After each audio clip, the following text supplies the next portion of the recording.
Main cost వచ్చేసరికి ఒక తేజస్వి మడివాడ గారు కానీ లేకపోతే ఈ నందు ఎస్పెషల్లీ నందు క్యారెక్టర్ మెయిన్ లాస్ట్కి వచ్చేసరికి ఇంకో పార్ట్ కంటిన్యూ అవబోతుందని చెప్పారా ఏంటనేది అక్కడ ఒక సస్పెన్స్ లాగా అనిపించింది నాకు. దాన్ని ఎలాగా మీరు తీసుకుంటారు అంటే చెప్తారు? Definitely there is a total resolution ఉండదు స్టోరీలో. ఏ వెబ్ సిరీస్కైనా ఎస్పెషలీ ఇలాంటి ఒక స్కేల్లో ఉండే ఎపిక్ స్టోరీ టెల్లింగ్లో ఉండే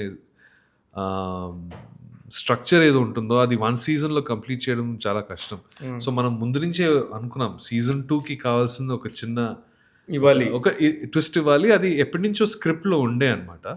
అండ్ ఇప్పుడు చూద్దాం what happens with the future of it. But I'm very happy with the way it is turned out. ఎందుకంటే ఇలాంటి జానర్స్ ఆర్ ఇలాంటి షోస్ మనం ఎక్కువ తెలుగులో చూడం actually. Correct. So I always that was one. కానీ అదే new. But at the same time కొంతమంది ఎట్లా ఉంటుందంటే వెబ్ సిరీస్లు పర్టికులర్గా వచ్చేళ్ళకి ఇట్స్ నాట్ ఏ స్క్రీన్ కాబట్టి ఇంట్లో కాబట్టి ఓకే చూద్దాం అని కొంచెం ఫార్వర్డ్ చేయటము, కొంచెం కొంచెం కథ చెప్తున్నప్పుడు కొంచెం డ్రాగ్ ఉంటుంది ఎక్కడైనా. ఈ డ్రాగ్ ఉన్నప్పుడు ఇది స్లోగా ఉండిందని పక్కకి వెళ్ళిపోవటం ఉంటుంది. కానీ మీ దానిలో 4th ఎపిసోడ్ నుంచి 8th ఎపిసోడ్ దాకా దాని పికప్ లెవెల్ నెక్స్ట్ లెవెల్ ఉంది. అక్కడ దాకా చూడని వాళ్ళ పరిస్థితి ఒకలా ఉంటుంది, టోటల్గా చూసిన వాళ్ళ పరిస్థితి ఒకలా ఉంటుంది. మీకు ఎలాంటివి వచ్చినాయా? మేము చాలా రకాలుగా వచ్చిందండి. అంటే ఓవరాల్గా people are very satisfied with the structure. ఎందుకంటే మేము ఏ ఎపిసోడ్కి 25-28 మినిట్స్ కన్నా ఎక్కువ లేదు డ్యూరేషన్. సో స్టోరీకి కావాల్సిన డ్యూరేషన్ మాత్రమే మనం పెంచి చాలా షార్ప్గా ఎడిట్ చేసాము.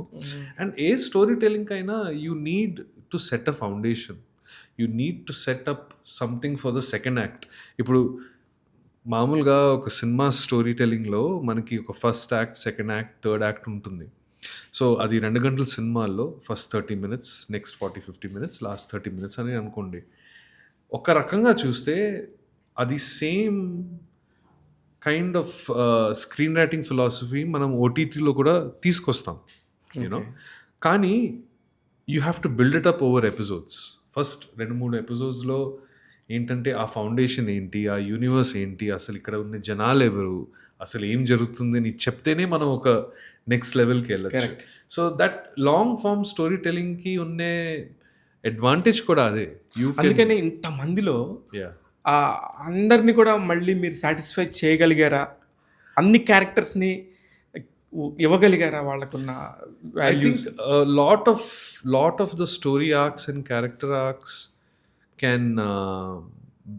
can be better explained as the episodes are watched. See, we can't, I'm sure, see, manaki audiences anni rakalga untarandi. There are people who appreciate storytelling where okay నువ్వు కొంచెం డీటెయిల్లో చెప్తున్నావు, లేకపోతే నేను ఇక్కడ కొంచెం అబ్జర్వ్ చేయాలి. కొంతమందికి ఏమో తొందరగా వెళ్ళండి అని ఒక ఫిలాసఫీ కూడా ఉంటుంది. అందరినీ సాటిస్ఫై చేయలేము. కానీ మొత్తానికి ఒక వెబ్ షోని మనం అనలైజ్ చేసేటప్పుడు ఆ పూర్తి వ్యూయింగ్ ఎక్స్పీరియన్స్ తర్వాత, అన్ని ఎపిసోడ్స్ చూసిన తర్వాతనే మనం దాన్ని అనలైజ్ చేయాలి. So I feel like even if it takes its time in the first couple of episodes, pay back ఉంది దానికి, పే ఆఫ్ ఉంది దానికి. కరెక్ట్. సో దానికోసం కొంచెం వెయిట్ చేయాలి. ఐఎమ్ నాట్ మిమ్మల్ని నేను కార్నర్ చేయాలన్న ఈ పాయింట్లో మిమ్మల్ని మాట్లాడాలని లేదు నాకు. ఎందుకంటే I know but people think like this. వాళ్ళకి మీరు సమాధానం ఇచ్చేయండి అని అడిగాను. At the same time Dharmapuri మీరు ఎంత బాగా చేశారు అంటే, వెబ్ సిరీస్లు అనేవి వస్తున్నాయి, సినిమా ఫామ్ మారుతుంది, కథని ఇంకా ఇక్కడ కూడా చెప్పొచ్చు, ఇలా కూడా చెప్పొచ్చు అనుకునే ఒక పాయింట్లో నాకు తెలిసి మీరు చాలా పెద్ద పెద్ద పెద్ద వాళ్ళు పెద్ద పెద్ద నేమ్స్ చేశారు తెలుగులో ఎస్పెషల్లీ.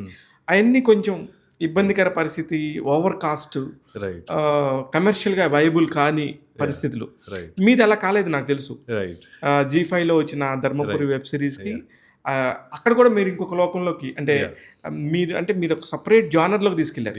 ఆ మనుషులు కానీ రెగ్యులర్ లైఫ్లో ఉండని మనుషులు వాళ్ళు ఇక్కడ కూడా మళ్ళీ తీసుకొస్తే ఇక్కడ ఐలాండ్ రైట్. అసలు 2 డిఫరెంట్ వేరియేషన్స్లోకి వెళ్ళాలనే థాట్ ఎలా వచ్చింది? దీనిలోకి అసలుకి ఎలా వచ్చారు మీరు? నాకు ఒక ఫిల్మ్ మేకర్గా నాకు స్టోరీలో ఒక కొత్త ప్రపంచం కనిపించకపోతే I'm not attracted to it. Okay. నాకు ఫస్ట్ సినిమా నుంచే ఇప్పుడు ఆవకాయ బిర్యానీలో ఒక హిందూ ముస్లిం కాన్ఫ్లిక్ట్కి ఒక చిన్న ఊర్లో మనం సెటప్ చేద్దాం అనే ఒక థాట్. ఫస్ట్ ఆఫ్ ఆల్ ఒక హిందూ ముస్లిం స్టోరీకి నాన్ డ్రమాటిక్ వేలో చెప్దాం అక్కడున్న రిలీజియస్ కాన్ఫ్లిక్ట్కి. కోంటే కోటి it is a pulpy crime drama. అది కూడా అప్పటికి ఆ కాలంలో at least it was an attempt to do something a little new. Srihari గారి క్యారెక్టరైజేషన్ కానీ శర్వా క్యారెక్టరైజేషన్ కానీ ఉండే స్ట్రక్చర్ దాంట్లో. గాడ్స్లో కూడా అంతే అండి. గాడ్స్లోనే కిక్ నాకు ఏముండేదంటే ప్రతి ఫిల్మ్ మేకర్కి ఒక గ్యాంగ్స్టర్ సినిమా తీయాలి అని ఉంటుంది కదా, ఒక గ్యాంగ్స్టర్ సినిమా తీయాలి. అందరికీ గాడ్ ఫాదర్, ఆర్జీవి గారు చేసిన సినిమాలు. సో నాకు ఆ అవకాశం వచ్చేటప్పుడు నాకు కూడా అది ఉండే, అరే యార్ మనకి ఇది ఒక ఛాన్స్ వచ్చింది ఇక్కడ ఒక గ్యాంగ్స్టర్ ఫిల్మ్ చెప్పడానికి.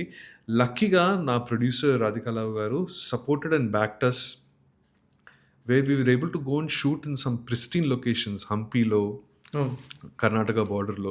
So my point here is, నాకు వేరే కొత్త ప్రపంచం కనిపించకపోతే నేను ఒక ఫిల్మ్ మేకర్గా I'm not drawn to a story. I want to dive in to when I'm directing కదా, I want to be in a world. ఒక 2 yearsకి నేను ఆ వరల్డ్ని కేటాయిస్తున్నాను, ఆ వరల్డ్లో దూరిపోవాలి. నాతో పాటు చాలామంది టీమ్ మెంబర్స్ని కూడా వాళ్ళని ఇన్స్పైర్ చేసుకుంటూ తీసుకెళ్ళాలి.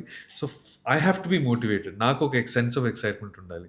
So I always look for that sense of excitement and that sense of danger. నేను సేఫ్టీ నెట్స్ ఎప్పుడు చూడానండి. If I'm looking at a safety net, I would have repeated something that worked or something that works. But I'm not drawn to that. ఎందుకంటే దాంట్లో నాకు ఒక innovation చూపించడం కానీ దాంట్లో తక్కువ అవకాశం కనిపిస్తుంది. So yeah, I like to take those chances. I like to take those wild strokes of chances. ఎందుకంటే లైఫ్లో అది కిక్ ఉండాలి కదా. అదే మీరు చెప్పిన 40% కాస్ట్లో గాడ్స్ ఆఫ్ ధర్మపురిలో ఉన్న అతను కూడా ఇందులో బ్లైండ్ క్యారెక్టర్ లాగా. రైట్. ఆయన ఎవరో తెలియదు నాకు. రాజ్ దీపక్ శెట్టి అని మ్యాంగ్లూర్ నుంచి కన్నడ యాక్టర్. యాక్చువల్లీ ఆయన మొన్న హనుమాన్ లో కూడా చేశాడు. అవును, అదే చాలా గాడ్ లో కనబడుతూ ఉంటాడు. మీ గాడ్ లోనే మెయిన్ తీసుకొచ్చారు, తర్వాత మళ్ళీ ఇక్కడ చూసాను నేను. General content or positive content, information, entertainment ఇవన్నీ ఉన్నాయండి మన యూట్యూబ్ ఛానల్లో. సో మీకు ఒక మంచి పాజిటివ్ ఎనర్జీ కావాలి అంటే రోజు ట్యాగ్ తెలుగు ఛానల్ని చూసి ఎంజాయ్ చేయండి. All kinds of cinema updates, all kinds of news, all kinds of celebrity interviews. So మీకు అన్ని exciting stuff, cinema related stuff అంతా మీ ట్యాగ్ తెలుగులో ఉంటుంది. So subscribe to it and follow it. Thank you.